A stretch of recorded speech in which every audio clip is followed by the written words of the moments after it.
We're on. Well, let's call this meeting to order. Public Utilities Commission, August 7th, 2019. I'm here. Ann's here. Here. Tim is not going to join us today? No. Okay. The consent agenda, any questions? Nope. I had one bill I was interested in. I mean, they're all interesting. I was wondering what the, let's see, it's on page 2 of the payments. And it's near the bottom of the page, Minnesota Department of Health drinking, the state water connection fee. State issued fee that they have to pay once a year.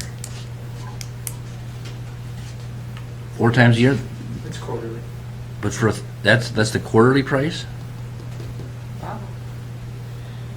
It's just one of those state licensing things that, Mhm. that they make a little money on, and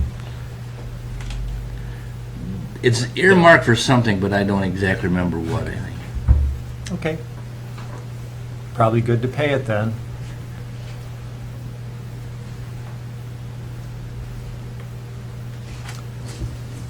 Did you make a motion already, Ann? No. To approve the consent agenda? Yeah. So moved. Okay, and I'd second. All in favor? Aye. Aye. Then,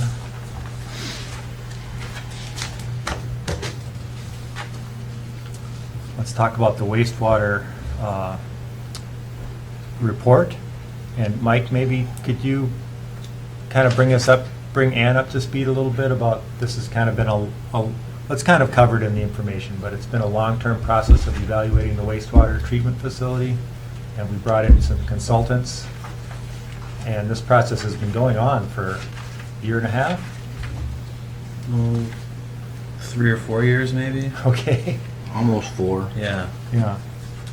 This is the wastewater treatment interim optimization concept design? Yes. And this is kind of the latest installment of that process. Okay. So Well, the this last one- meeting. Oh, go ahead. This was derived from the concern about the odor issue early July, and his overall background is we hired this company to help us with the mercury impending limits on the new permit.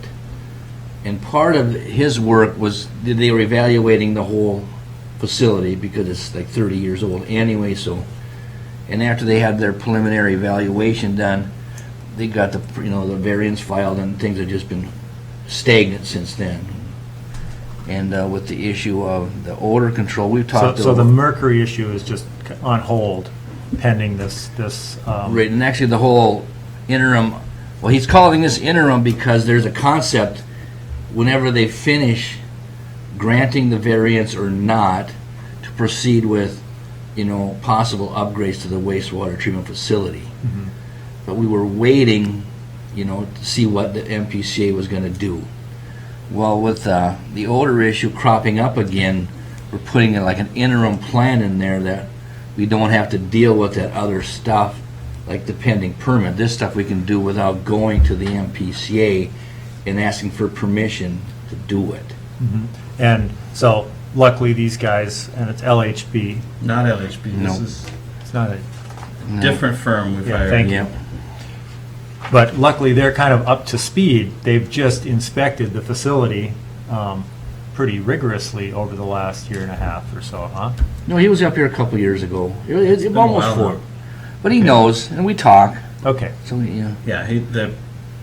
They prepared a report that looked at not just what it would take to meet the mercury limits, but also, as long as we're poking around, let's look at the whole plant and its condition and what upgrades might be necessary.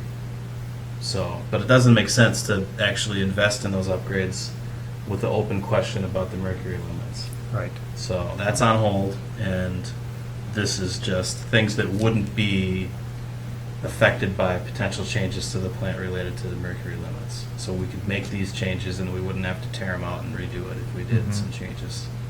And specifically addressing the odor issue. Great.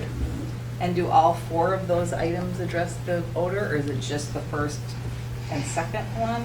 Well, the first 3 could, because they all deal with the digester Okay. and modifying that process of the biosolid or sludge moving around. And the last one is, it would to a point, but not necessarily. It would help the big oxidation ditch keep, a stronger air balance. But all 4 of them do say that they could potentially decrease the odor. That's right. Some probably have other benefits as well. Yeah, I would say the second one, the piping modification, we could, let's say real late in the year, when we hauling all our stuff out and we drain our tanks and we clean them. And if the weather is still prudent, for temperature, we could haul more by directly loading it into a truck and going down the road, which would save us more room over the winter for storage if we needed it. So it's just it's easier to manage. It gives you more tools, to handle what you got. So I guess as far as the people are concerned, the customers, and because of the complaints, I guess the number 1 would be the more the priority to look at and see what it would cost. But the proposal is to look at all 4. Yeah, but each one's broken down by separate price. Yeah, but I'd recommend looking at all 4. So these are the fees simply for doing the evaluation Yep. by this consultant? You'll get The a engineer. technical memorandum that talks about the expectation of how they'll work, the capital costs, advantages, disadvantages, how they actually do it. So that'd be the kind of information you'd need to decide, Mhm. do you want to invest in this? What are the odds it's actually going to make an improvement? And pretty reasonable prices. I mean, it's not a tremendous amount of money. Yeah, this isn't, go down the this road a isn't ways. designing anything, right? This is No. just exploring them as options, and then if we were going to actually build them, we might have to do further work to prepare some bid documents, or if they're small enough, we might be able to just work directly with a vendor to figure out how to get them done. What does O&M cost? I'm sorry. Operation and maintenance. Oh, okay.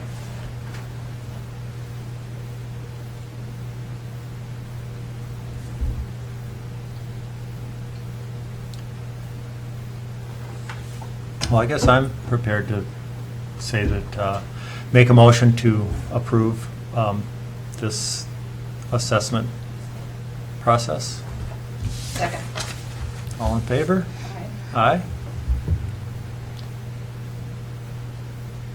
Of those 4, Tom, are any of them going to be like really expensive? Just from your knowledge of kind of what those I think systems would look like? not particularly. I know talking to the engineer that his number on top, we're talking about, the threshold, the state threshold of 175. He thinks, I don't know if they all would, but a lot of them would come underneath that. And that's a threshold of odor? No, measurement? that a price. I'm sorry. That's whether you have to go through a sealed bids or not. Yeah. Okay.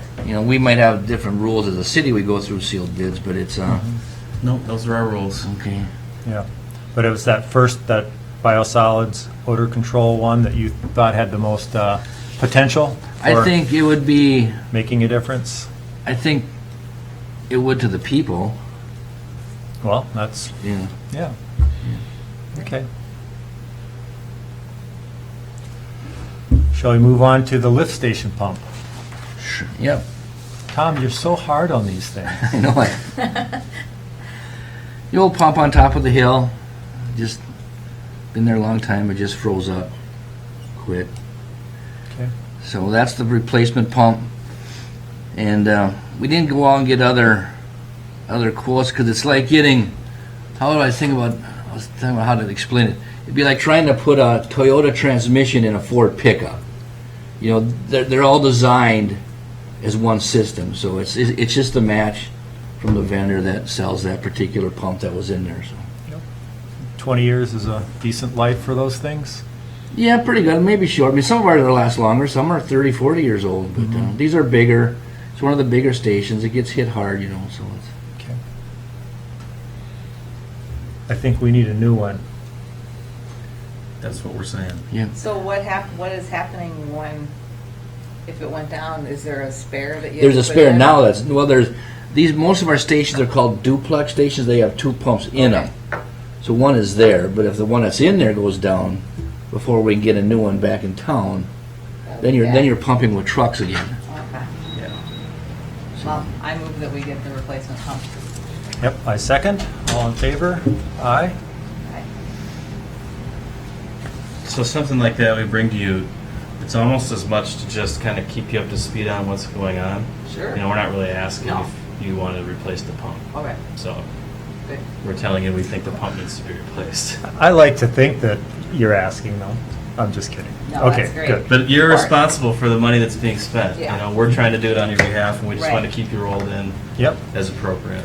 Yeah. That's great, thank you. Kind of same thing with the hydrant flushing plan, I'll bet. This is almost entirely just FYI. It's been a conversation, and probably more at the council than at the Utilities Commission, about the fire department and flushing and stuff like that. But since it's a pretty significant program dealing with infrastructure that you maintain, own and maintain, we thought we might as well let you know what's going on with it. So, Could you give me and anyone listening the 30-second summary of why a person has to flush fire hydrants?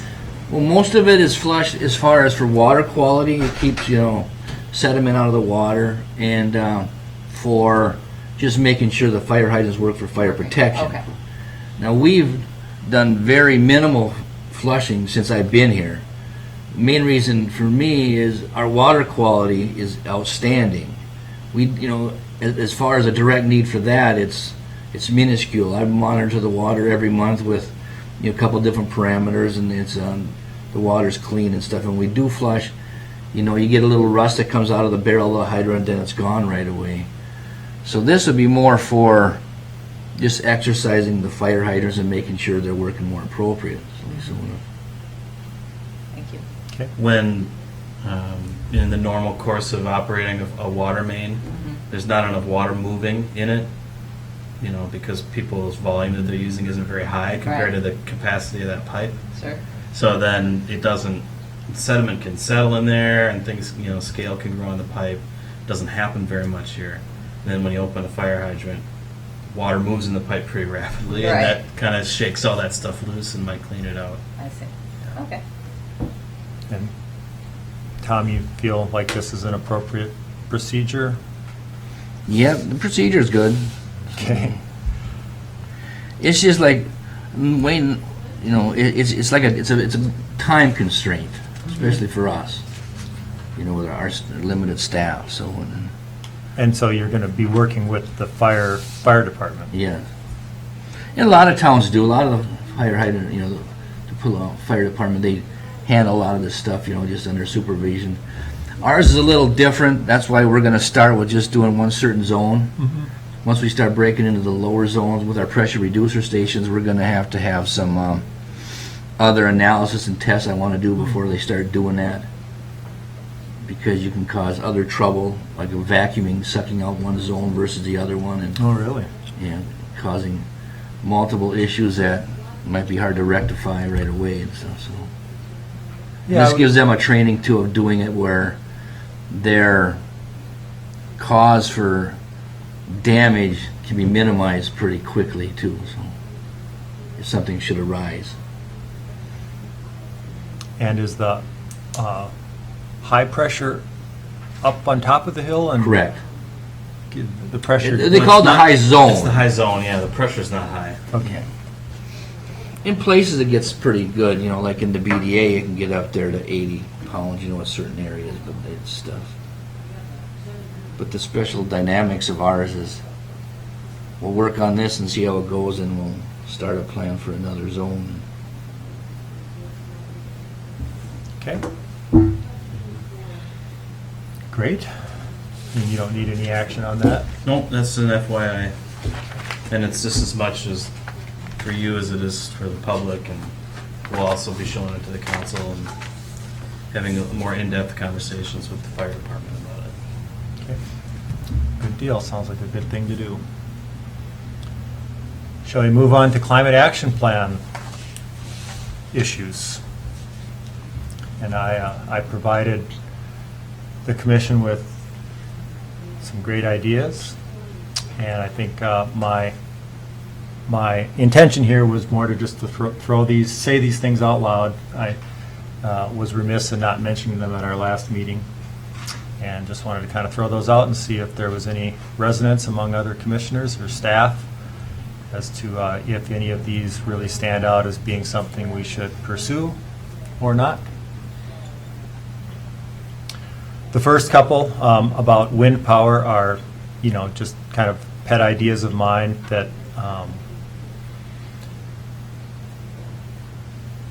I guess I'd like people to know that I'm thinking about them, and that if there's the possibility for moving forward with something like that, it might be worth pursuing at some future time, but it's not anything that there's any particular reason to believe that would happen at this time. Right. So the second one, you're talking about like something that's being planned at like the offshore ones, like off of Cape Cod, like it would be out in the water. Yeah, but I think off Cape Cod, I think they're actually moored to the bottom. Yeah. Whereas here we have such deep water, they would actually be floating turbines. And I okay. think such things exist. I'm sure there are people working on them. Interesting.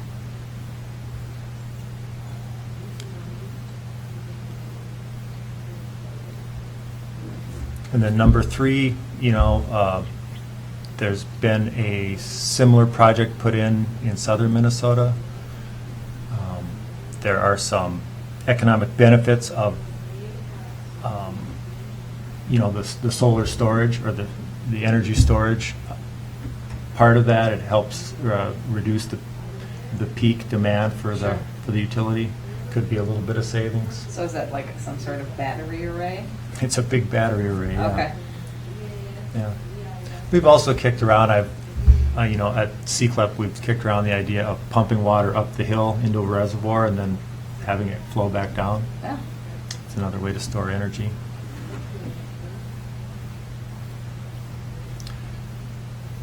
Number 4, shall I move on? Okay. Mike, are you aware of any kind of problems with the way we are permitting solar projects at this time? No? Okay, it's a pretty straightforward process. No, it's a pretty complex process. I mean, everybody's a one-off system that has to be evaluated and engineered specifically for their building.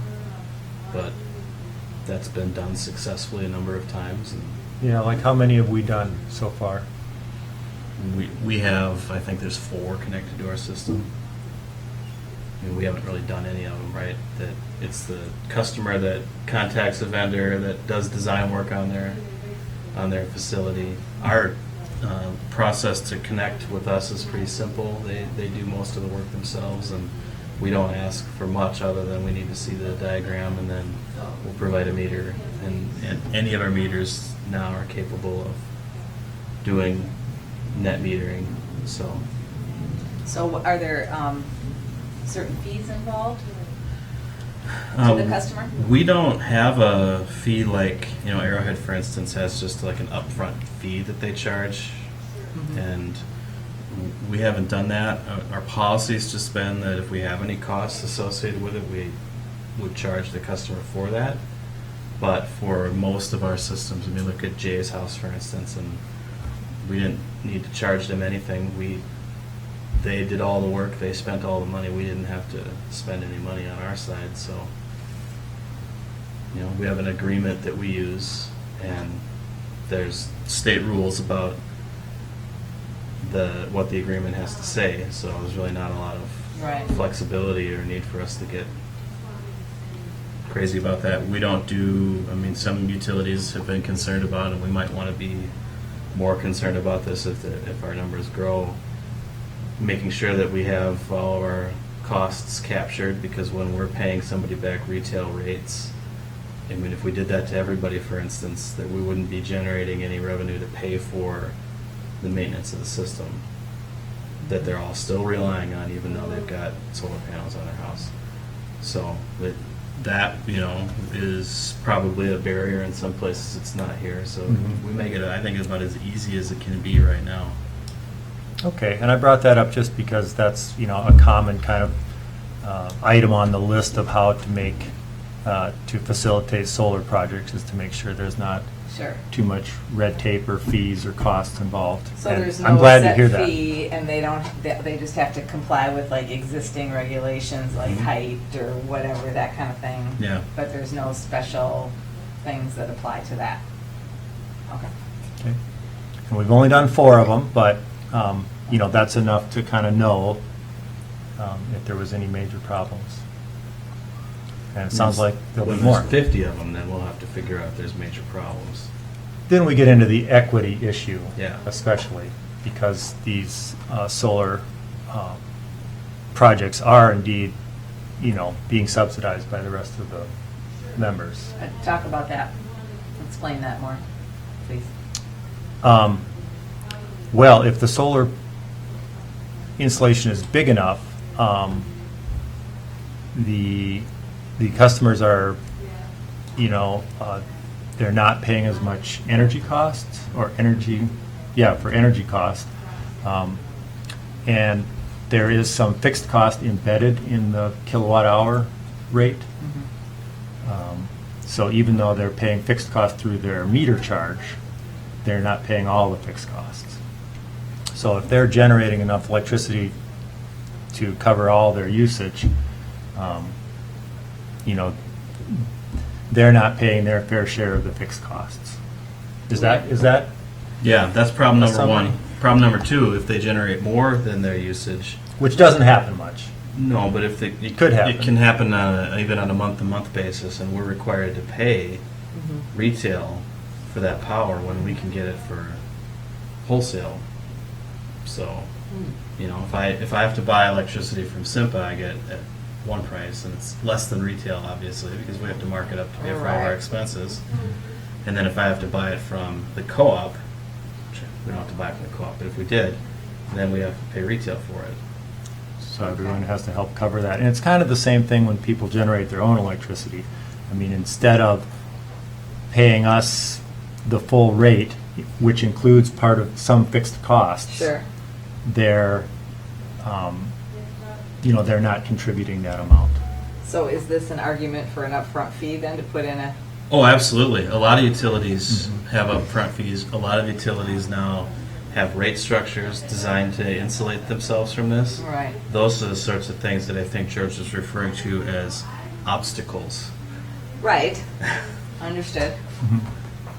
And we don't have any in place, and you can consider it a policy decision to try and spur the development of more of this stuff, and you're investing some subsidy in that by allowing this Right. subsidization of fixed fees. If there was enough people doing this, it'd be an issue. Do we know what the magic tipping number is for enough? There is no magic number. I mean, it's just at a point at which somebody felt the subsidy wasn't worth the benefit. And the And- benefit of the subsidy is that we're, helping promote solar installations in town, which is good for the local solar installers and the local solar industry. And it's also good for investing in more solar, which reduces the cost over time and makes this important technology come down in cost over time. Right. Which we've been happily free riding on California's efforts.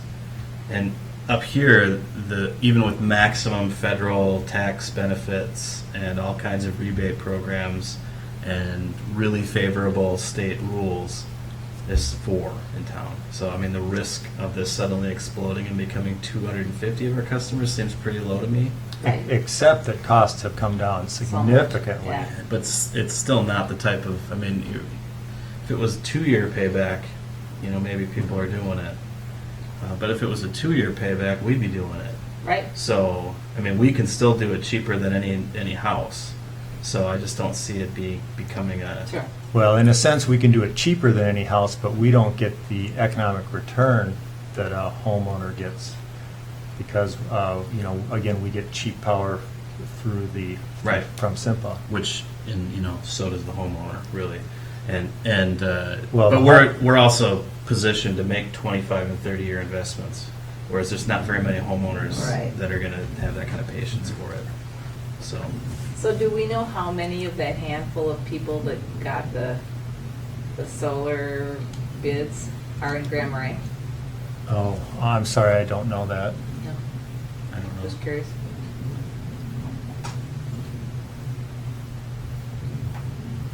Should we move on to number 5? I mean, I think that's going to happen. I thought we did talk about that at the meeting. Maybe we did. We talked about the sustainability portal. Yeah. And, that would have a solar information component. Kind of makes sense. Okay. Number 6, we put in a 50 kilowatt solar project last year, and it wasn't in our budget. And so I was just thinking that we could consider maybe in the next budgeting process to set aside some money for the next renewable energy project. And so you're saying add a fee on the rates? Yes. So maybe something like a 5% increase, which would be about half a cent a kilowatt hour. Yeah, be 60,000 a year. No, 5% of 150,000 a year. Which is about what we paid for that last solar installation. Yeah, I mean, you're not going to be able to do that annually, I don't think. But if you want to do an offshore moored wind power generation project, you might need to come up with some real capital. Yeah. I think the solar owned by the PUC on various roofs or at various sites is a lot more feasible and doable now Then, than wind. of course. And it's really just now that it's feasible. SIPA's not going to have the same offer next year or the year after. So, And what are the details of their offer? I need to check that out. Okay. But it's a fairly favorable rate that we used when we put in that last system, and it got us about a 30-year payback. Okay. Possibly now with solar prices a little better, it might be a little shorter payback than that. But that kind of offer, that favorable price from Simpa has a sunset of fairly soon, and I need to check out when that is.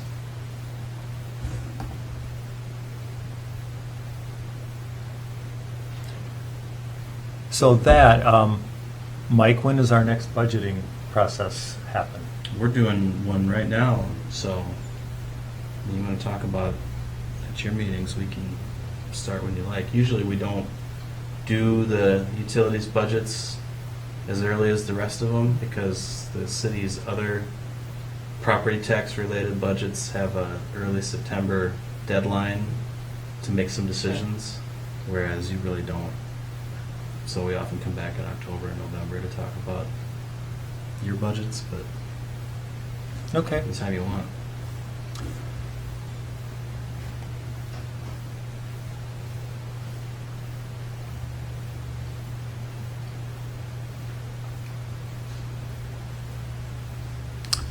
Number 7? I guess that's the same idea. So is it best for efficiency of the solar, any possible solar project to be as close as possible to the plant? No. don't think it Doesn't matter. matters. No. Okay. It's got to be as close as possible to a transmission facility that's big enough to handle whatever load it's going to create. Okay. But the size we're talking about, I don't really think that's an issue at any of those locations.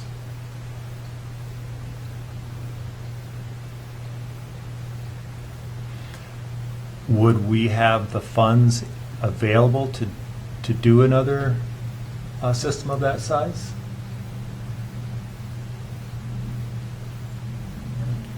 Sure. But, you can't just look at that question and answer a yes or no. You have to look at all the things that you might want to spend that money on or might need to spend that money on in the next 10 to 20 years to get a good answer to it.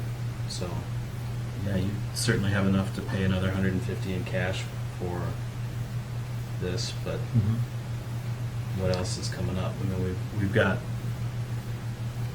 a half dozen other projects that are that size for transmission maintenance, and we don't really know what we've got in the power plant. Okay, well, how would we go through a process of making that determination? Well, you just have to decide, I guess. Well, could you give us some information about what is coming down the pike? And We usually do, during the budget process, talk about capital improvements and potential projects upcoming and where you might spend your money, so. okay, well, let's put that on the list of considerations. And in the meantime, I will contact SIMPA and figure out if there's a deadline for receiving that favorable rate. Can I ask a clarifying question? So right now, we've got solar arrays at the golf course and on top of at the power plant, Mhm. and we have those little ones on the bathhouse at the rec park? Yeah, that's not PV, that's solar hot water. Oh, that's just the hot water, okay. All right. So, is there a place on our website where people can go and see how much power we're generating every month? There is, okay, good. Golf course, not so much. Okay. It was Because- originally, it was supposed to be available. Yeah. Do you- How about the one in the Public Works building? Did we make that? We were working on that. We had access to it, so it's actually there now. Yeah, Okay, so people can look. good, It'll tell them how many trees we've saved, which I good. think is kind of a silly way to talk about it. Yeah, why trees? Because of their Gimmick. carbon Yeah. Oh, okay, sequestering capability? all right. Gotta have a gimmick. Any more on that, Ann? I would love to see a project with the library. I think that'd be really great. Well, there's been rumors Right. that the library is considering it, and my understanding is right now they haven't decided, and that they're also considering putting solar thermal on their roof, and need to decide, and so they just haven't made a decision yet. which Solar they'd like. thermal, you mean for solar hot water? Yes, Oh, okay. to heat Yeah. their building, Oh. actually. Oh. Okay. So if they were to say that they wanted solar PV on their roof, I think that would be I think it's a good location. It's kind of a funky roof. It's got the two slants to it. Yeah. I imagine something could be put up there though.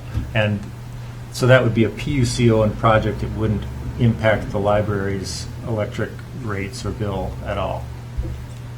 So they would basically just be putting it on there The host? for the sake of being a host and having, a beautiful PV system on their roof. But would they want to do it some other way where they were a joint owner of it? I don't think that's possible. There's no they are we. Yeah, right. And we are not allowed, Okay. so, All right. without having SIMPA be the purchaser of all the power Oh. that's produced, Okay. so. So it would essentially be just like the project we put in on the Public Works garage, Sure. only it would just be at another location. Yeah. Okay. Okay, number 8, Grand Marais EV charging program. Well, that's pretty open-ended, isn't it? So you're saying have more places people can charge their electric vehicles? Yes, and SIMPA is currently working on a kind of a program. So that would be another thing for me to check out, see where that's at. They have a working group that's met occasionally to talk about this. Mhm. I think I went to the last meeting. Yeah. And I don't know if they ever finalized what the program would be, though. No, I don't think so.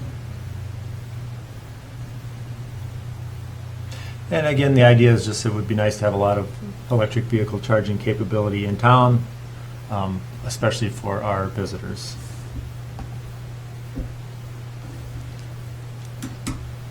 Number 9, assess city vehicles for replacement with EVs. How many city vehicles are there? 40 or 50? Are there that many? Yeah. Wow. But there's no cars. I was going to ask. Right. I was just gonna ask that question too.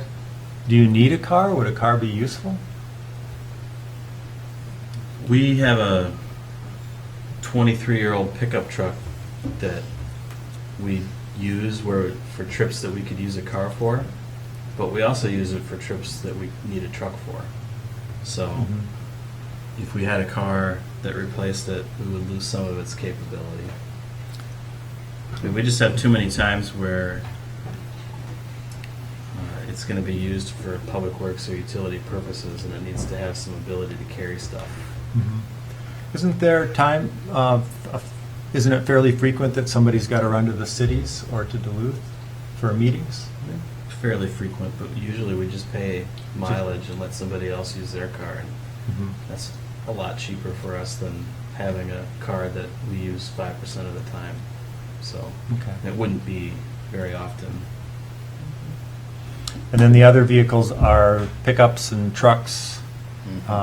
Should be more and Yeah. more electric capability in those areas. Or would someday. hybrid be an interim step? I mean, are there hybrid trucks or? There are some. It's not very common, And still very expensive, I imagine. No. and I don't know that it really produces a lot of efficiency. Yeah, I think electric vehicles will produce a lot of efficiency, both because they're like 30% cheaper to operate. So with fuel cost is 30% cheaper approximately, and then the maintenance cost is quite a bit less, at least for passenger vehicles. And Yeah. you would think that would translate into utility vehicles and trucks eventually. Eventually, I do think that. Yeah. Today, not so much. I don't know where our options would be to even look at this. Yeah. And we're really set up perfectly to do this because almost all the trips we make are really short. Uh-huh.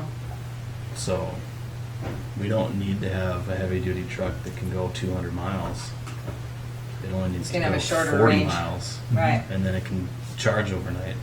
I wonder if Jonathan Hedstrom could make a couple for us. I bet he could. Okay, well that's Patrick wonders the same thing. yeah. That's an interesting idea. Okay. Probably not. The real feasible one though. Right, Not too fair to ask right. that we're going to purchase a garage-made hobby project for something that we have to operate a utility with, even if it would be awesome.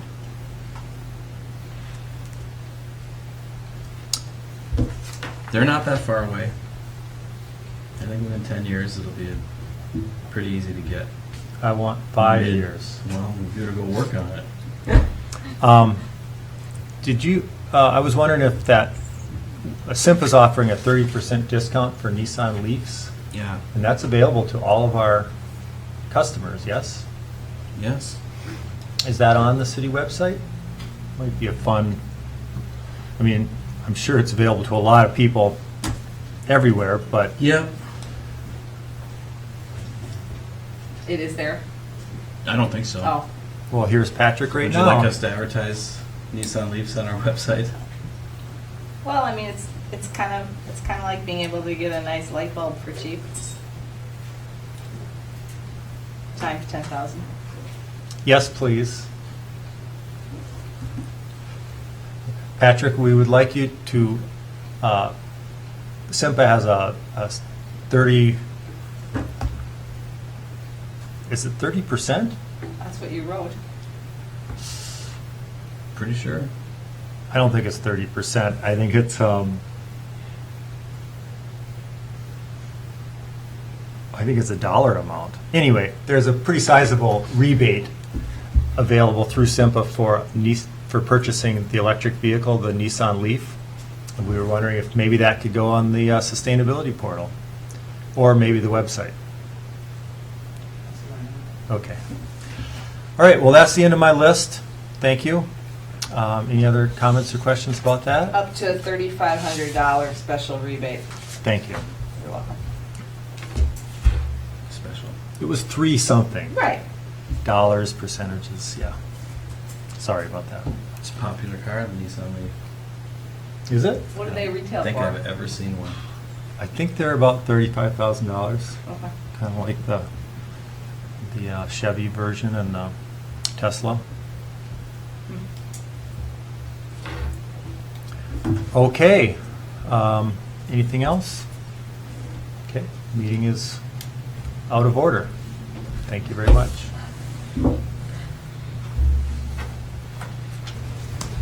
Okay, well, we'll call the meeting to order of the Grand Marais Planning Commission.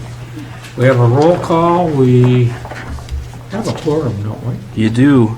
Yeah, 3-2. We have the agenda. Is there any change in the agenda? If not, I'll have a motion, entertain a motion for the approval of it. I'll make that motion. I'll second. All in favor, say aye. Aye. Approve. The minutes are in your packet. Is there any additions, deletions, or changes to that? I'll make a motion to approve the minutes. I'll second.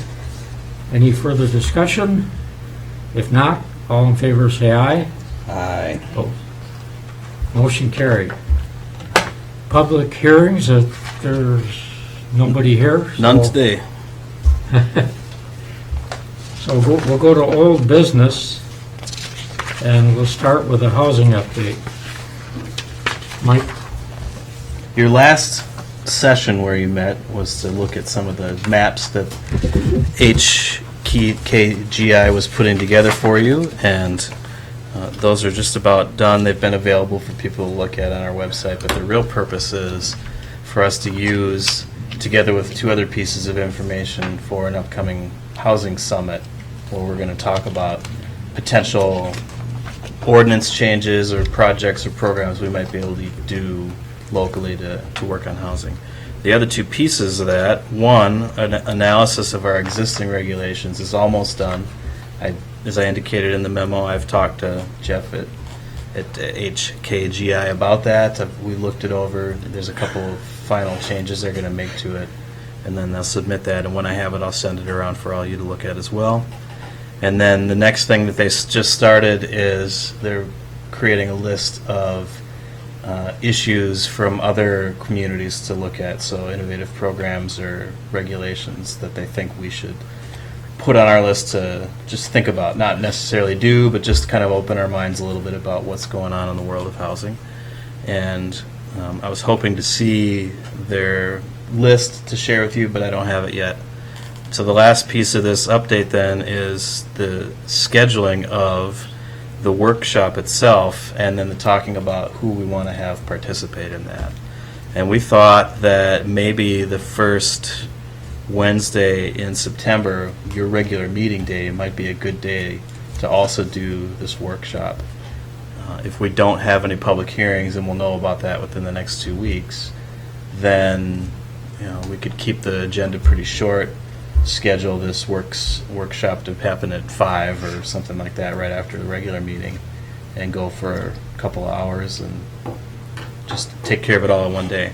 And that day is available to them right now, so I don't know if that works for you all, or if Wednesdays after the meeting isn't a good time for you and we have to look at a different day. I think it would be okay with me. Okay? It's fine with me. Okay. I think it'll help for Tim too, because he's trying to limit his numbers of trips he has to make back from Duluth to Got here. it. So that we'll try to firm that up. Then the next question is, who do we want to participate? And I would hope that all of you would be willing to, again, to participate in that. We may want to invite the other city council members other than Tim to come participate. And we might want to then start looking around for some other community leaders or experts in the field to help us out.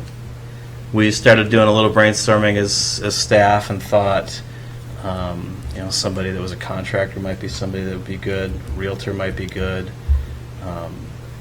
Some folks that are working class that live here that are struggling with the issue of housing right now might be good to help us look at the different options and, from a different perspective than we might have.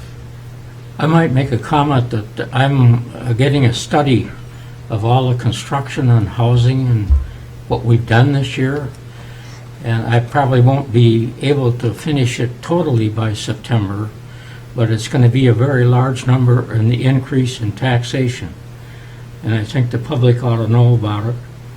And I'm having the county assessor, and Brady and I are working on it. By the end of the year, we'll announce it, but it appears to be a very strong increase in tax base for Cook County. So anybody have any ideas about other topics or specific we'd like. people or? So how are you going to choose one contractor or? I mean, let's say if all 5 of you are there and we want the rest of the city council there, that's 9 people. We probably don't want more than a half dozen more people. So I would think, one contractor, one realtor. We wouldn't even have to have either of those because Anton's a contractor and Tim's a realtor, but it might be nice to have Some new voices. Yeah, I other- think that's a good idea. Okay. Is this something that I didn't come with a list of people, but I would happily start, reaching out? Can I email these to you, or what's the proper procedure? That'd be fine. And we don't have a proper procedure set up, but we can talk about that right now too. Okay. How do you want to go about selecting them? Do you want us to just go recruit based on some categories and see what we can come up with, or do you want to do the recruiting? Do you want to each have an assignment and go out and find somebody? Do you want some other group to have to do that? Do you want the council to pick them? You don't care? We can make something up right now and just go with it. I just hope that we have kind of a broad range of, insiders and opinions, just, to troubleshoot it and explore it. I'm open to recommendations. I'm not sure really Okay. what my answer is.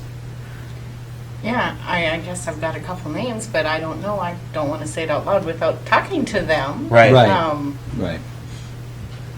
I suppose that we could start going out and trying to talk to a few people, and if we find some people who are willing to commit some volunteer time for it, great. So that makes sense to me until we get to the part where Then how they do you either choose? get Yeah. on or they're not on, and you might have to come back or ask the council to, because they'll have a meeting next week and 2 weeks after that, kind of finalize the list. Okay. But in terms of, our experience is usually it's hard to get people to say yes. So if we have too many, that seems less likely than we have to go beg Got people it. to help us with this. Mike, are we going to discuss the parking issue I don't think so. specifically? A lot of people are concerned about it, and I just wonder if we should be looking at the situation.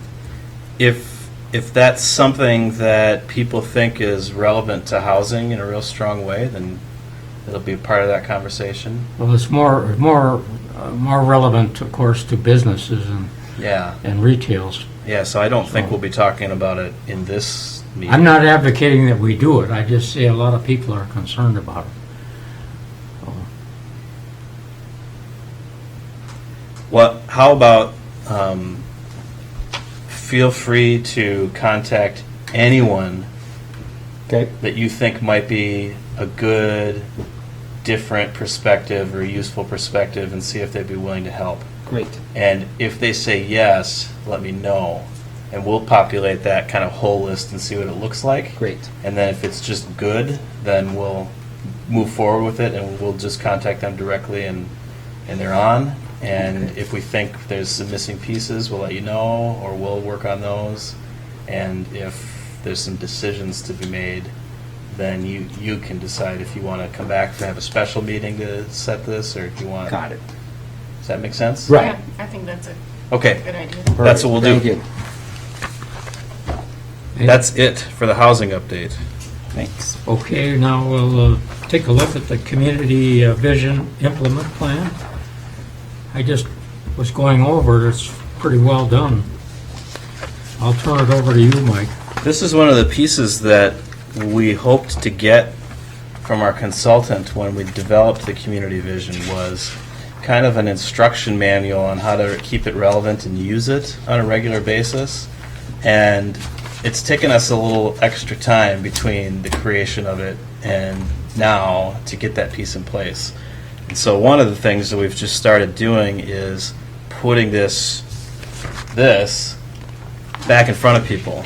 So now you see page 2 and 3 of your packet is actually the community vision that was created. Same thing with the city council. We've started putting it in their packets as well, just to put it out in front of people again.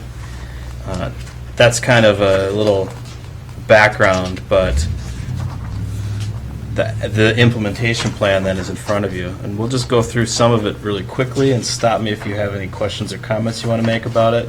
This is towards the end of the packet now. And then there'll be some pieces that we're going to need to discuss further on. So,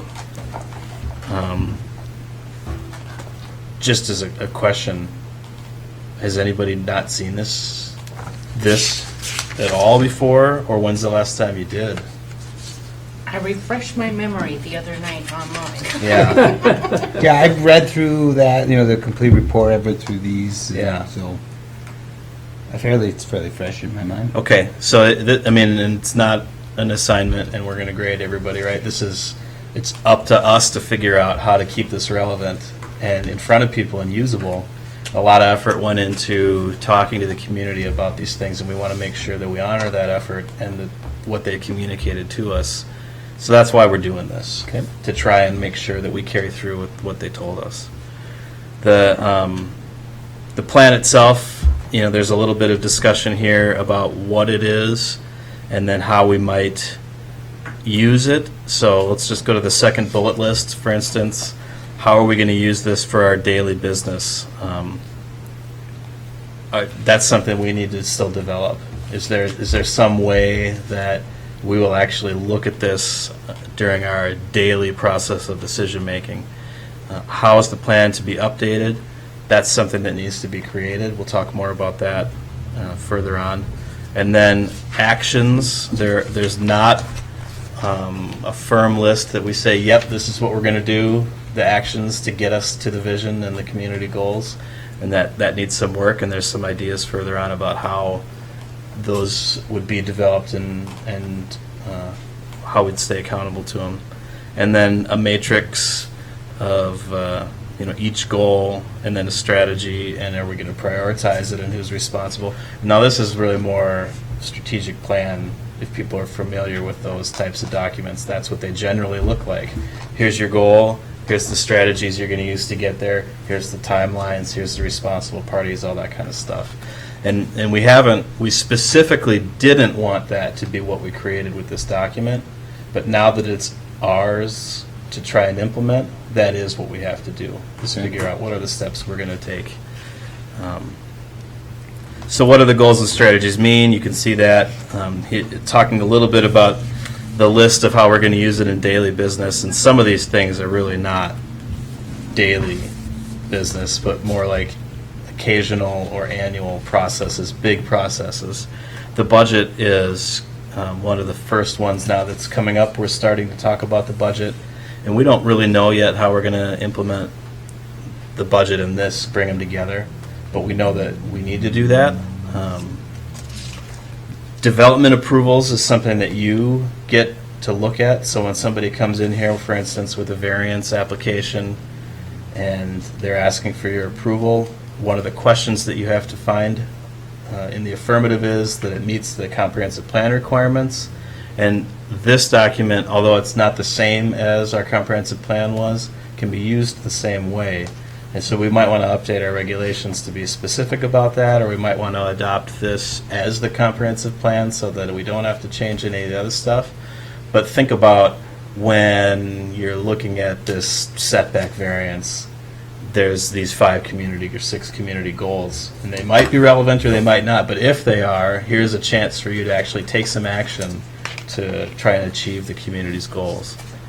Capital improvement planning, same thing. When we decide which capital improvements are going to be prioritized, we'll be using the community goals as one of the ways to do those prioritizations. Yep. Like something that is going to help us achieve the community goals is going to get a higher rating than something that isn't going to. Economic incentives, we don't really do that right now, but that might be something that you want to think about in the future. Private development decisions, when we do communicate with people who are thinking about doing development, we can share these goals with them and help them understand what sorts of projects and proposals the community is interested in and looking for. And then this future interpretation, this is now starting to show that we think the Planning Commission is probably the right group to be the stewards of this plan on an ongoing basis. That if there's any questions about whether something is, what the plan calls for or not, and there's going to be a lot of gray area there, that this is the board that will probably ask to weigh in on that and give the first opinion anyway. Mike, are we going to involve then hearings for the public to come in and discuss it, or how is that going to work? Well, we wouldn't change how we do that now for like a development proposal, for instance, where we already invite the public in to come and talk about it. We still will do that. Okay. We just might change the conversation a little bit and integrate this into it so that the community goals become a part of that process. So how are we going to keep it up to date? Because if we don't have this, then 10 years from now they'll be scratching their heads thinking, what is this about? Just like we do sometimes when we look at the comprehensive plan from 1992. Like that probably made a lot of sense to them at the time. Right. Some of those things are still relevant and some of them just aren't. So who's going to be paying attention? Well, me and our staff will try to pay attention to that. But there also should be a role for the Planning Commission, kind of at least annually, I think, but to have some sort of review and also like any time you're going through a process where you're looking at it and you think that doesn't seem right anymore, that you should be able to initiate a conversation about changing it. And then the city council can do that same thing. Can that be something that we just schedule, like the first Wednesday in January? Absolutely, This yeah. is our meeting to review or reflect, or Yeah. I think so, and I think that'd be a great time to do it. Okay. Winter, there's usually less other things going Right. on development-wise. Good. Very well done. So the process, There's a lot in here. yeah, the process now of updating the plan is spelled out for you to think about how you might do that. Which it says every 2 years, but I mean, if we just went every year, where you know that we are logically paying attention there. Yep. So that I mean, that concept, the way you're talking about it, makes sense to me, where we just schedule it just to make sure it comes up. Yeah. But just think about, like, now, if we said, okay, any changes, anybody want to make any changes to the plan? Yeah. Probably not. And then it moves on. So we also need to have some way to collect those discrepancies and think, put them on a list of, do we want to change this? So I think anytime during any meeting, you also want to say, okay, I read this piece of the plan and I'm not so sure about it, and let's put it on the January agenda for future conversation. That's one way to think about it. And then the reevaluation is different. It can be different. I mean, at some point you're going to want to re-engage with the community about some of these things. So this plan was generated through significant community engagement, and I think one of the things we would talk about if it's January is what kind of engagement do we want to do this year or this 2-year cycle to review some of these goals and see if they're still relevant, rather than just, all right, what do you all 5 think? Right. Yeah, right. But so more thoughts on that later. And then other people should be able to come in here and ask us too. Like if a resident says, I was reading the plan and this seems weird to me and I don't know if it's still, they ought to be able to bring it up to us as well and say, Is that something that we can be constantly advertising? Is that something that we can be, a lot of what I remember reading in the formal document there was this idea of like using all our communication methods to reach out and promote and inform. And I'm not sure about how we might do that. Yeah. The focus now is going to be less about if you want to change this, here's how, and more about here's what it says. Right. Because it's so new, we really don't expect there needs to be a lot of significant changes for a little while. Probably 5 years, I would think, before we really have to consider significant changes. But at some point, we'll want people to know, here's how we would love to receive your input if you've got some ideas about something you want to see different. But most likely, we'll do that, like I said, in an organized fashion. So we'll talk about it in January and say, here's the topic we want to engage the community about, rather than waiting for a random person to come Got in. it. We'll go out and try to find Got out, it. ask them about it.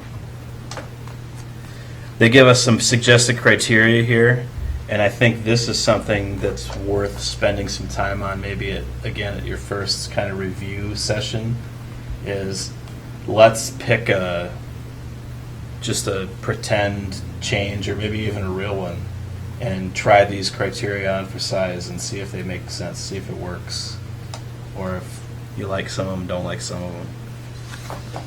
Implementation tasks and timelines. So this is now the actual job at hand. And the first one, strategy 1.1, is really the first kind of key decision that we'd love to hear your thoughts on, which is establish a plan implementation committee. This is the group that's going to try and add and monitor the progress of strategies for some of these goals. And do we need a different group of people to do that? Or are you the group of people that does that? Or do we not want a group of people to do that?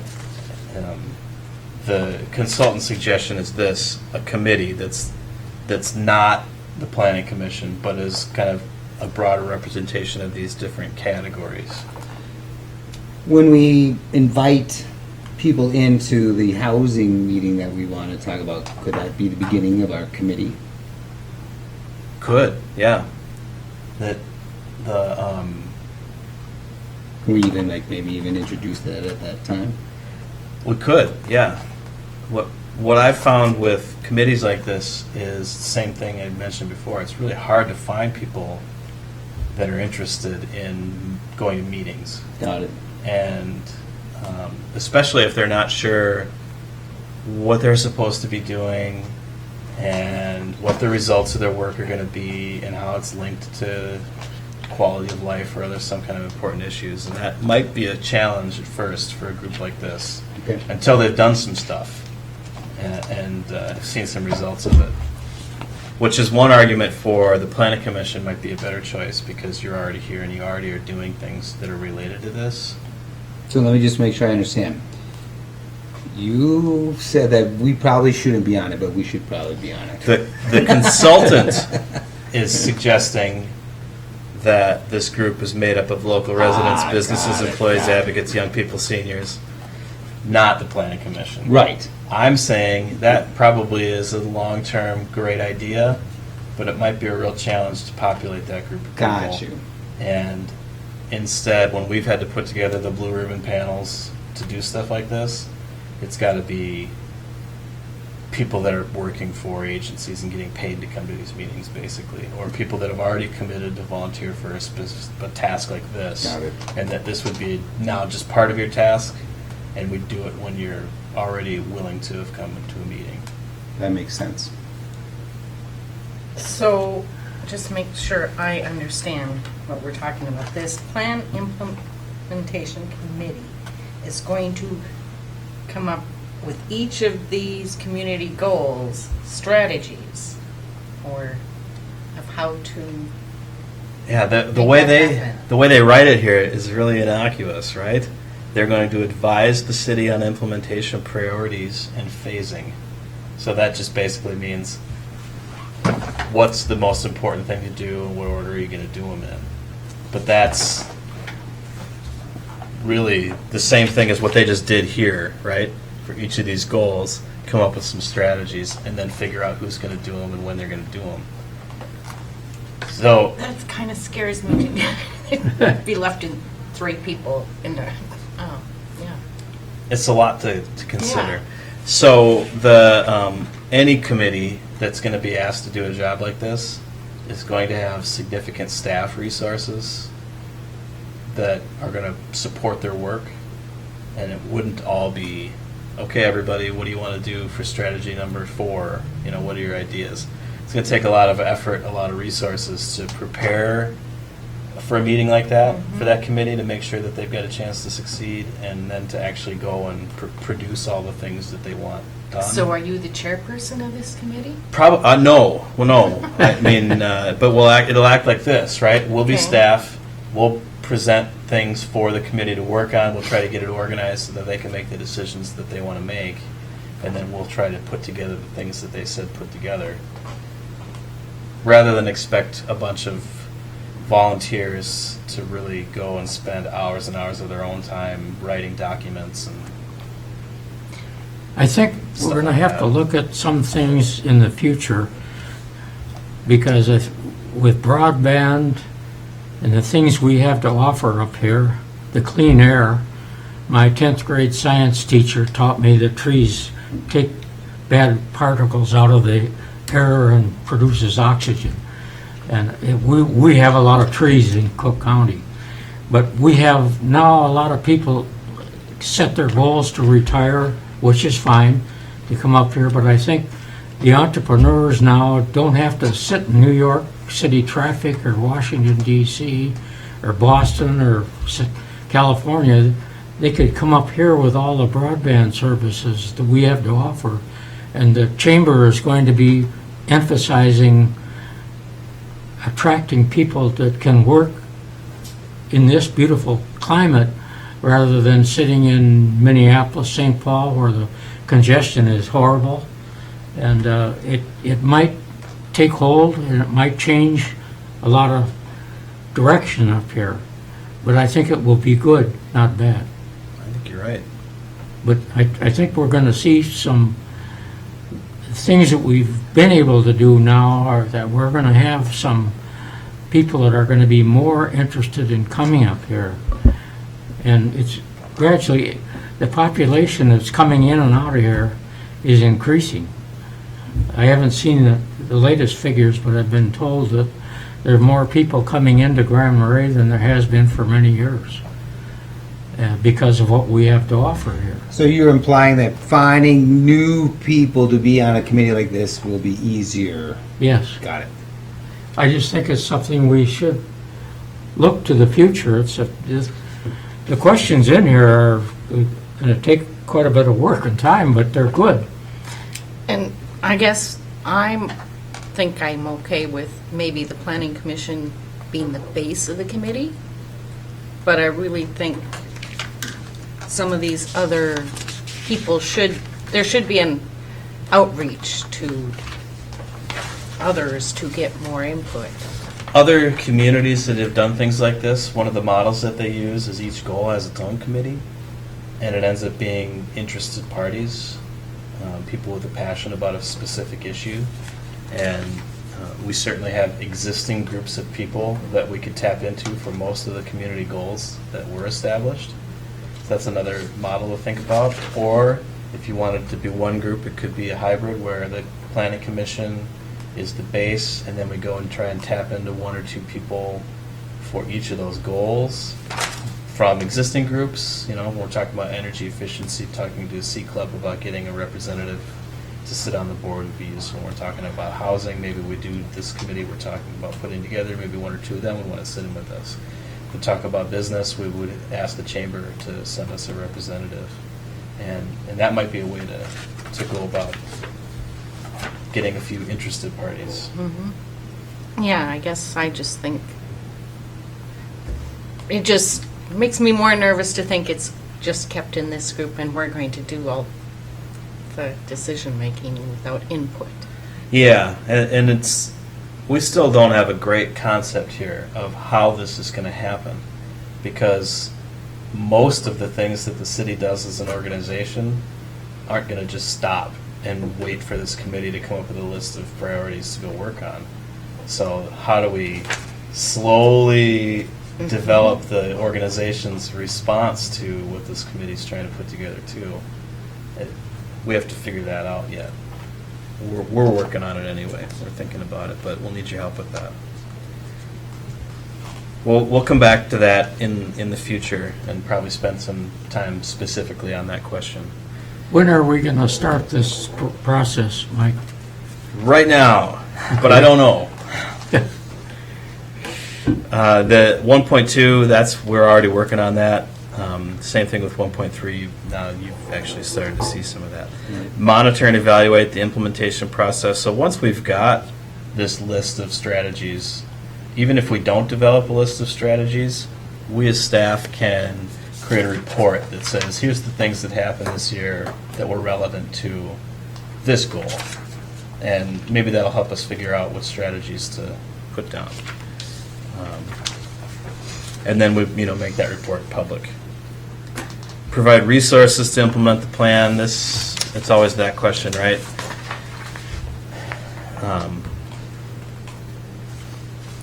The capital improvement planning is going to have to get linked into this. Department budgets are going to have to get linked into this. We're starting to talk about that.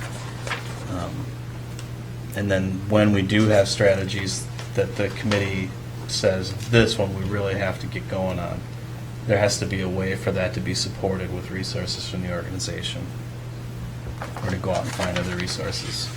And I can see where someone might have a special interest in that. Yeah. Yeah, got it.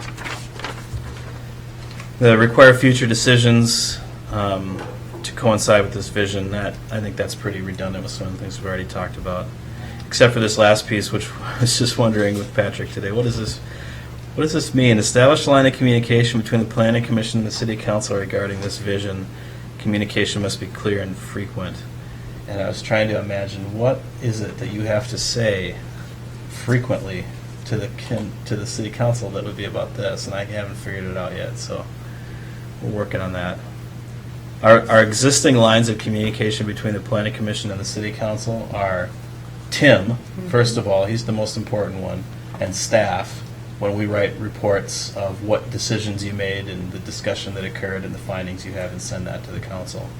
So I think we'll probably try to just recreate that for this too. If you're talking about and make decisions about this, we'll send a report to the council. And frequent? I don't know. Work on it. Update the plan if needed.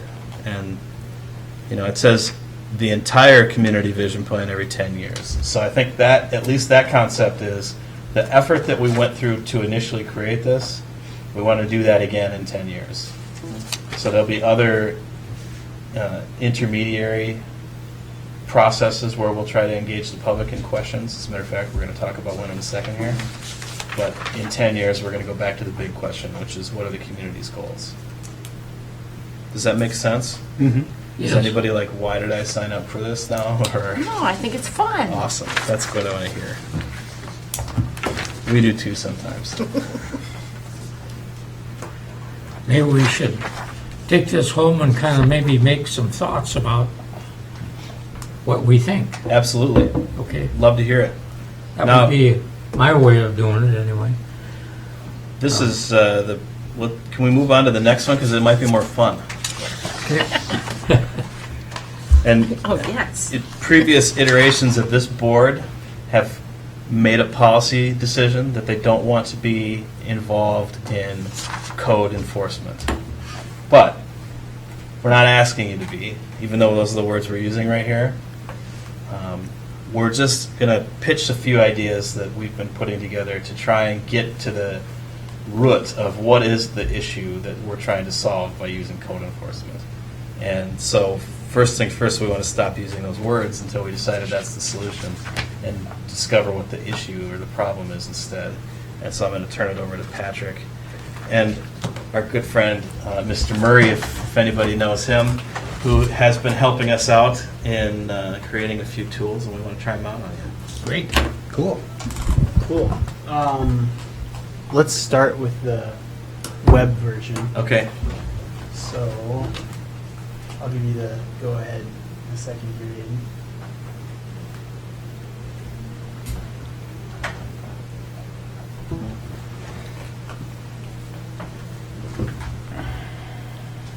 All right, whenever you're ready. So now the viewers can see what's on the screen there. And if whoever wants to volunteer to operate the keyboard there can take us through this. I nominate Stacy. No, let the teacher do it. Okay. So you actually don't need the keyboard, you just need the mouse. Got it. Can everyone see that clearly? So this is a visual survey that we put together, and as you can see here, it just kind of describes that the first paragraph is a framing statement. This is what we're intending to get to. The city supporting the public and maintaining a culture that promotes respect, fellowship, and personal investment in the community. So the survey is a way to try to identify behaviors and property land use that are either detracting from or contributing to that community health. And yeah, it's tough to figure out the right words to use. I think for the this, word but- value comes in sometimes, what, the key values that are trying to be upheld. Yeah. But the word that we're not using is code and enforcement. I think that's very smart. Yeah. So once you're ready, you can scroll down and jump in. So this is sort of we're still got a little bit of improvement we're doing with this online part of the engagement, but the format is relatively in place. So you see a picture, and then it asks you to move that slider across the spectrum there. Got it. So this is a survey that you've created that you're going to start releasing soon to Yeah. let people. So I can say like yes or no. Right. Got it. And the images will show up randomly. So each person that takes it will get a different set of images unless they do the whole thing. Then they'll work their way through them. But we've set it up and asked people to do like 15 images, and then if you're tired of it, that's good enough for us, and we'll get the data from everyone. So once you've input your feeling on it, you can hit yes, show me the next picture.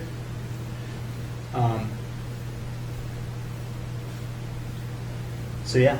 Did you purposely make this picture crooked so I'd feel sick? No. No. So we collected these photos from volunteers who got us a wide variety of perspectives. So these are all from all over the place. So the other part I'll point out is that we ask you to If you don't move the slider, it's not going to work, right? Yeah, if you don't move the slider, and also you need to move the slider to neutral if you want it to be neutral.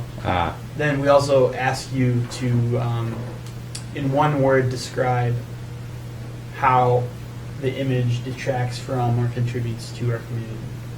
Is that going to be intuitive enough if I look at it and I just think I'm neutral about it and I don't touch it? I'm stuck? That's what we're playing with right now. And We're not sure. Yeah. We'll find out. Okay. So the images, there's 100 of them. Okay. And when we asked people to get them for us, we didn't give them a lot of information about what we were looking for, and we did that on purpose because we didn't want a bunch of loaded problem images. We asked people specifically to give us images they thought were good and bad and neutral. And so we don't know what that was. When that person took that picture, we don't know if they thought it was good, bad, or neutral. And the difficulty about now interpreting this data is if people generally say this is good, what is it they liked about it? Which is why we added the piece of use one word to describe it if you want. So we can create a word cloud to give us an idea of what is it? What are the qualities of this that are good or bad or neutral to people? I think that's smart because I look at that and I think, yeah, okay, that's fine. It's a home. It's But beautiful if you landscaping. know where it is and Yeah. you took it from a different angle, I'd say, nope, I don't like that. We did because take it of from a this. different angle. So, okay. I was just thinking about that previous picture, from the particular angle. I'm still looking at the beautiful downtown. It's not so bad, but if I go this way, if I go that way, then it becomes something else. Yeah. That Yeah. picture's crooked really bugs me. It does, I I- just think that's like poor photography. And so I'm curious about, sorry. It is. Well, that's actually something we've thought about too. When we weed these out, we get a picture where we specifically think, okay, this is the epitome of a bad issue that enforcement might be necessary for. But then the picture is just so perfectly framed, and the colors are interesting. Yeah. It's nice to look Yeah. at. And you can't think of it as bad. So we don't know if this is perfect or it's going to work yet. And I think it'll be interesting and to see so the we're results. experimenting. Yeah. Let's look at a few more. I didn't mean to offend you. Yeah, again, everybody needs a garbage can. Is that in their back alley or is that in the front of a house? I don't know. Well, Well, it's not like, what's the answer to this picture? There isn't an answer. yeah. Right. So if you find that this contributes and your word is sanitation, great. If you find that this detracts and your word is mess, then you're giving us a clue. Got it. Weeds.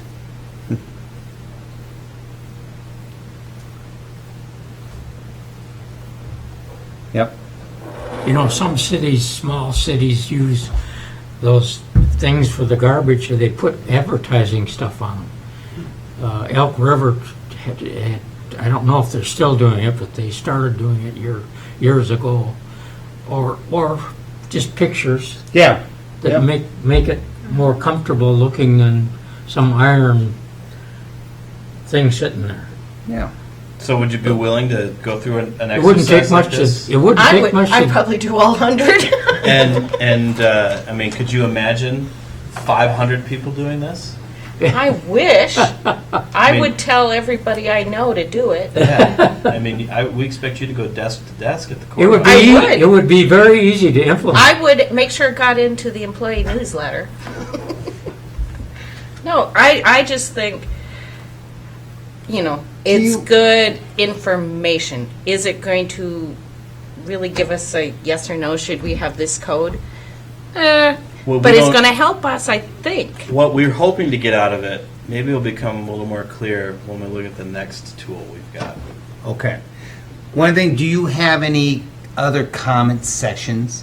I mean, oftentimes when you're doing, you're trying to collect, primary data, is having a spot like, okay, I've done 75 of these photos. This is my big takeaway. Or, allowing, I think giving people a chance to have a little bit of a narrative or a little bit of a summary maybe helps shape, understand exactly, On your you can't really yeah. discern possibly from their choices I might look at the garbage can and say sanitation's necessary, great, you know? But I'm really into having a clean, tidy town, or Well, here's one of the responses that we thought. We get a picture that's just scored strongly one way or the other, and we're not sure why. Then it's time for a focus group. Okay, here's a picture that was scored strongly, people. Let's talk about it. You know, what does it say to you? And then give them a smaller group of people an opportunity to go deeper on a picture and help us figure out, is this the issue? And then at the end of all of this, it's an iterative process. So this is giving us clues to narrow down the search to specific issues. We'll have to develop a next set of tools then where we take those specific issues and start talking about potential responses and see which ones resonate with people. Yeah. more crookedness. I don't think you're going to be alone in that.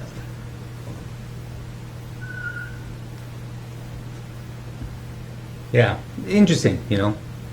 Private property, backyard, is this a, you know, Quasi-private. yep. Oops. Interesting. So Huh. there's a list of typical code enforcement topics that we had as kind of a background in our minds anyway, and that we wanted to see if we could try to represent at least with some of these pictures. Got it. And there's two typical code enforcement topics that a visual preference survey is probably not the tool for. Noise and odors. Got it. And so that we tried very hard, and I think we got some that get there, but that's really tricky. And so we thought, all right, visual preference survey is not the only tool we're going to use. Plus, this is online, and although we're going to be able to get a lot of people to do it, there's a lot that won't. And so we've got another tool that we're going to show you. Okay. You know, By the way, fun. Little- I mean, I appreciate this. I really little do. things like noisy cars. Some of them are very obnoxious, and what do they call that when they have trucks? Oh, Jake right. brake. What do they call Engine it again? brake. I forgot. Well, there's that, and then there's just also different muffler systems where you can just purposely, you know, really have a loud exhaust system because it just sounds. But it can Cool. be very obnoxious, and it wouldn't be hard to warn at least a lot of the truckers with signs or whatever. Ed Bolstead wanted to do that when he was on the planning and zoning. We and have I signs. supported him to it. So we can let everybody demo this. Everybody gets Okay. 4 chips. Thank you. Yep. Here you go, Hal. Not everybody. Everybody who gets a vote. What, are we gonna be gambling here, or what? So everyone can take a turn. You can come up to the board and read the instructions. Oh, okay.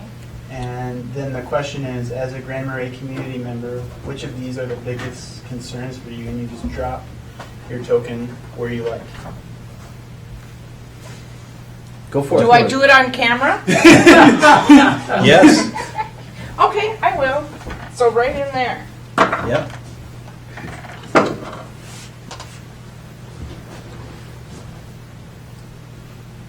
Wow, okay. I got rid of my 4. Nice job. Okay.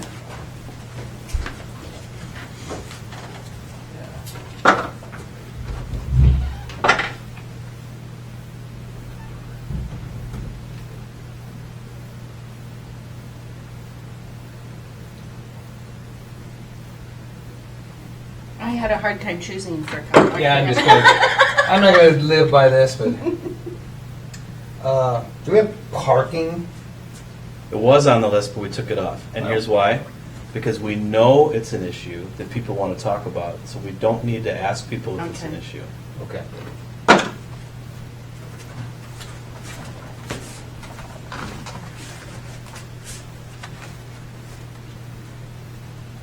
So where are you going to have these available?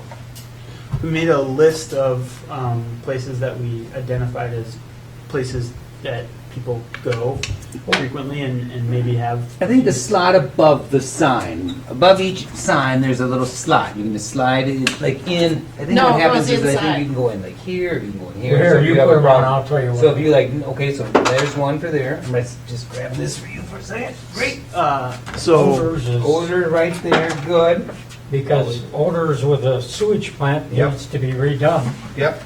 and it's never gonna change. That was the odor I was thinking about. It Sure. wasn't donuts, okay? Just want to be clear with that when I said odors. I suspect that we'll get a decent Obstruction of response use. for that. Good. Drop that in there. I don't like some of the things we did. Okay. I won't tell you who.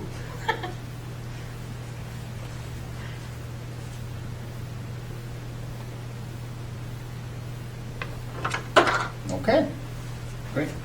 So one of the things about this tool, It counts. fast. Yeah. Yeah. That's fun. This is, we're in the lobby of a store, and you weren't planning on giving anybody any input, but can you give me 15 seconds or 30 seconds of your time? Should be perfect at the library. And if you get a couple of hundred responses where everybody puts 4 in, it becomes very meaningful data. We tested this in the office. We probably had 20 people put it in, and there was 2 obvious things that were issues that stuck out. So the more people you get to do that, and that this just really simple voting So gives you would very you, meaningful data. like, do it over a week at different places, or So- how would? in my mind right now, we've gone and asked a few places, would you be okay with us setting up in your lobby for a couple hours? So we're picking peak times at like grocery stores or restaurants or gas stations, banks, setting up for 3 hours, getting our data and then packing it up and then in the meantime it can be sitting in City Hall or other places like that, gathering data. Be a fun thing to do at election time. You know, or when people are going to vote. Boom, boom, boom. Yeah. Not sure if we're allowed to, Oh, I don't know. but I like that. I mean, that's the idea. There's places where people are already congregating. At a school, sporting Churches. event, church. A classroom. I mean, we could come into a classroom and do this with the kids, and it would take 10 minutes to teach them about government and then hear from them. Done. Yeah, so easy. And that's what we're trying to go with here is easy, because that's the best way for us to get masses of input from people. Mike, how would we handle, like, let me use an example, Fifth Avenue. There's 2 houses that got nothing but junk coming out of in the yard, and is there any way that we can control that kind of behavior? We're, there's a lot of ways that cities try to address those issues. So yeah, there's tools that we can use. But we're starting with, is that the issue people want us to address? So that's the question we're asking here now, is if we're going to start talking about Should potential issues to deal with. Should enforcement be something we add? I mean, it's something like that comes up all the time. Like when we were talking about parking trailers and and junk in your yard. I mean, like, and we've talked a little bit about enforcement and how we, go through the county sheriff, but like, should that be a category that we add? I don't think so. And we just had someone come into the office and they start the question of, do you have a rule? And the next question is, do you enforce it? But what they really wanted to say was, I'm having an issue with this and I need your help with it. Okay. And what we really need to know is, what are you having an issue with? And then we can figure out, here's 5 ways that we might be able to approach it and talk about which ones work the best. Enforcement might be the one for some of these topics. Okay. For other ones, it might not be. There might be better ones. For Okay. some of them, it might be we need a different type of infrastructure. For some, it might be we need a program to help people keep their gardens up. Got For it. some, it might be we need strong enforcement. Okay. For some, it might be we need church groups to go help people clean up their yards. I mean, we don't know what the answers are yet. We're trying to figure out the problems first. Mike, currently though, we really don't have any ordinance that directs to that, do we? There's ordinances that we could use right now. There's a public nuisance ordinance on the books that is pretty broad that would address really any of those issues. But it's so broad, and we don't have any specific enforcement programs in place, that I think it would be difficult for us to just start using it. So And for a long time, that's been our strategy as an organization. When we get a complaint, we try to deal with that specific issue, but we don't go looking for issues. And I think that's changing now, that the organization wants to start being more proactive on some of these things. So we're trying to figure out, okay, if we're going to do that, let's make sure we're focusing on the right ones. And then this is, again, the type of exercise where we can always go check in. And because odors is going to be a big one today, because it's still fresh in people's minds. We fix it, 5 years from now, nobody picks it anymore, and we better figure out what the next one is. Right. But wouldn't we, I mean, like, for example, obstruction of views. That's going to be, that was one of your concerns. A lot of people are going to be concerned. We have zoning laws about that, don't we? I mean, how high and where you can, and, I mean, like, It's not always buildings. trees. Yeah. Vehicles. You know, there's been a lot of history about this issue around the country when people have a compound like North Oaks. They say you can't have this. They have an approval committee of what kind of design you can have your house on, what kind of roof, what color is it, and it's very difficult to enforce that in courts. But it is a problem, or could be. Well, for some of these, I mean, code enforcement is one thing. We don't even have a building code right now. So we talk about structure maintenance, but we don't even require people to build structures safely in the first place. We don't have any way of knowing if it's done. And that, again, is, you know, I've been here since 2001, and it's been a long time part of the conversation, but the community hasn't really supported changing that. And maybe that's something that comes up as a part of this conversation. You know, it's not necessarily enforcement as much as it is putting a process in place to help people do it right in the first place. Okay. So what's your time frame of gathering the survey information, this information, and making a report on it? Well, we want to do this in the next few weeks. See what we can get. And the results will tell you what you want to know. If you don't get what you're looking for, you try another way, and Yeah. you might get all kinds of stuff. Yeah. And that we'll be checking in kind of regularly on, hey, did that work? So we've been a couple of weeks now doing that. This is iteration 5, right, of a concept that Patrick put together. And Patrick built that, by the way. Too. Very Isn't nice. that cool? Very nice job. And versatile. We can use it for a lot of Yeah. different things. But I volunteer to sit someplace and encourage people to. we'll take you up on it. And so that's one thing. Ring, if, ring, ring. If you're Well, willing, that's one thing. I did it for the Salvation Army. I certainly could do it for this. you could help us with labor, but you can also just help us with suggestions too of places that might be a good spot to collect from a lot of people. So, you guys want to say anything else? We're excited to try it. Alex has been a great help too. Great. So- Alex. I don't know Alex. Come say hi. So, are you? What do you Alex, do when here? did you graduate? I graduated in 15. 2015? But Yeah. you're Alex Murray. You Yeah. mean Tom Murray's son, Alex? And what are you doing here? So I'm going to school for urban and regional studies Really? in Mankato. Yep. And And so I thought it'd be a good experience to come help out at City Hall any way I could, and this was a great project to get in on. Bravo. oh, good. Yeah, we're lucky to have him. Yeah. Yeah, I thought. don't I know, didn't this- recognize you. The board then. was just kind of a genius idea. I'm actually going to take a picture of that and bring that to school with me. Yeah, you're going to have to write a report on this, I think. Yeah. Well, this is didn't learn how to do that in school for sure. But No, but you do learn how to think through problems, yeah. and you learn who to talk to. Yeah. It's good stuff. I'm impressed. Great. Well, I'll be excited to look at the results.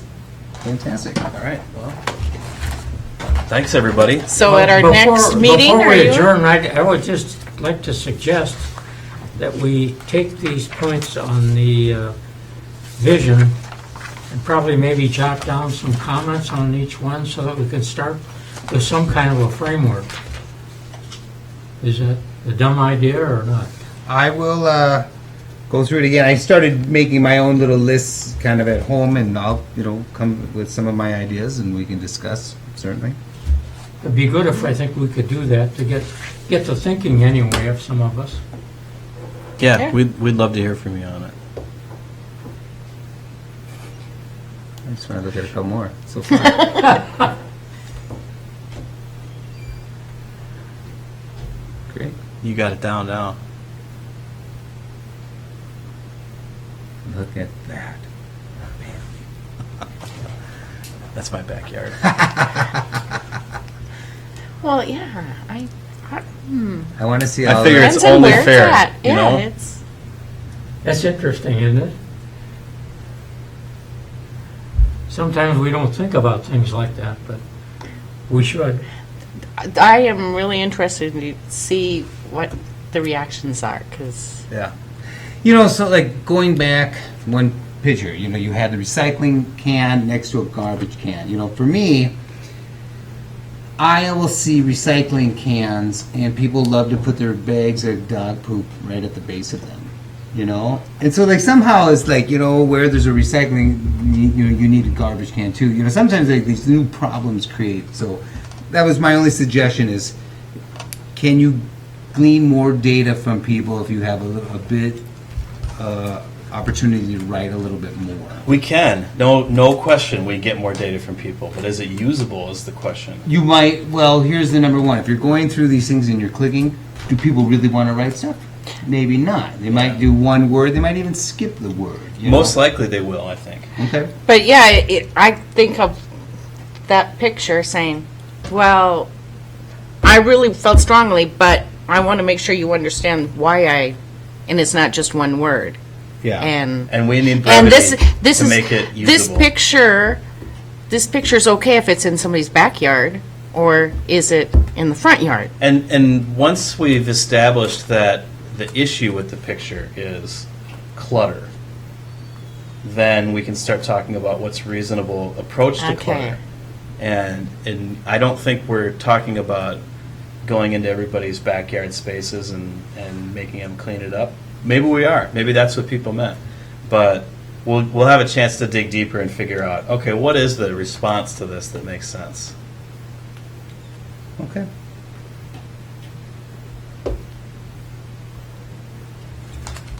We'll end on that. Great. Thanks, everybody. Yep. Thank you. Thanks, Alex. I Thanks have for a keeping- motion, we should adjourn. I'll make the motion. Good. Who will second it? Yes, I'll Good, second. thank you. All in favor, say aye, we're adjourned. It's We're been adjourned. good to get back here, I miss it. We missed you too, Hal. I've been here a long time, but